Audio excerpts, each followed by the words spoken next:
Mise au point de la dynamique des jeunes autochtones du Haut-Katanga. Nous, dynamique des jeunes autochtones du Haut-Katanga, avons le plaisir de s'adresser à son Excellence, Monsieur le Vice-Premier ministre et ministre de l'Intérieur, Décentralisation et Affaires coutumières de la République démocratique du Congo. La Constitution de la République démocratique du Congo et les traités dûment ratifiés par elle prônent et mettent en priorité les droits des peuples autochtones dans tous les domaines de la vie nationale. Ce faisant, les aléas et l'équilibre de la vie politique actuelle dans la province du Haut-Katanga nous plongent dans le désarroi et le mépris des intérêts des peuples autochtones. Cela se constate de cette manière. L'Assemblée provinciale du Haut-Katanga est gérée par un allochtone. Les communes de la ville de Lubumbashi sont largement gérées par les allochtones. Le tentative de nommer un allochtone comme recteur à l'université de Lubumbashi-Inilu et l'hôpital Sendwe actuellement géré par un allochtone.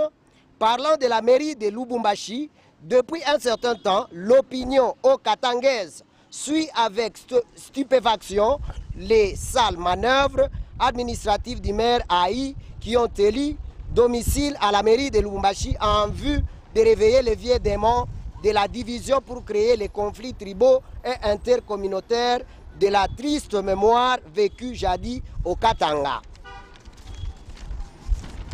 À ce jour, le climat de travail obscurci à cause de cet équivoque qui trouble la conscience collective des peuples autochtones malgré ces marginalisations qui bouleversent les esprits des peuples autochtones rassemblés dans leur fraternité collective sont imperturbables. C'est une première fois dans l'histoire de notre agglomération qu'un vice-maire néophyte politique allochtone de surcroît qui nourrit l'ambition de mesurer et de briguer les fonctions des maires prennent le courage suicidaire et usurpateur de débaucher plus de 150 agents, fils et filles autochtones dans les services d'assainissement et tant d'autres. Il y a de cela 3 jours où nous avons appris avec amertume les déversements des agents des bureaux PAG vers les services de mobilisation des recettes pendant que cette dernière n'a ni mandat ni qualité de signer un arrêté portant nomination de nouvelles unités de la coordination des péages urbains et administrateurs des marchés où encore une fois les autochtones ont été virés sans délai de postes de responsabilité qu'ils occupaient dans les différents marchés urbains au seul motif qu'ils sont autochtones. Certains agents de la mairie se voient aujourd'hui impayés ou avec diminution de leurs primes. La dynamique des jeunes autochtones lance un cri d'alarme aux autorités nationales, provinciales et locales de ne pas nuire à l'image du chef de l'État car le chef a besoin de tout pour accomplir sa vision. Ainsi demandons ce qui suit. 1. Le respect des différences socio-culturelles doit être de vive observation. 2. La paix sociale et l'attente sont les atouts pour préserver la solidarité nationale et provinciale. 3.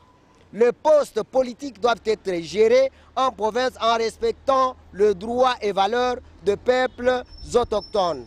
La hiérarchie tant nationale que provinciale être en mesure de protéger et faire respecter les intérêts des peuples autochtones. Le Haut-Katanga 5. Le Haut-Katanga est une terre d'espoir, d'accueil chaleureux et doit être équilibrée pour la paix et la quiétude. 6. La dynamique des jeunes autochtones du Haut-Katanga entend sur ce donner une mise au point pour permettre de faire régner la paix et l'amour entre toutes les communautés. Ainsi, je vous remercie. Fête à Lubumbashi le 25 octobre 2024, dynamique des jeunes autochtones du Haut-Katanga. Je vous remercie.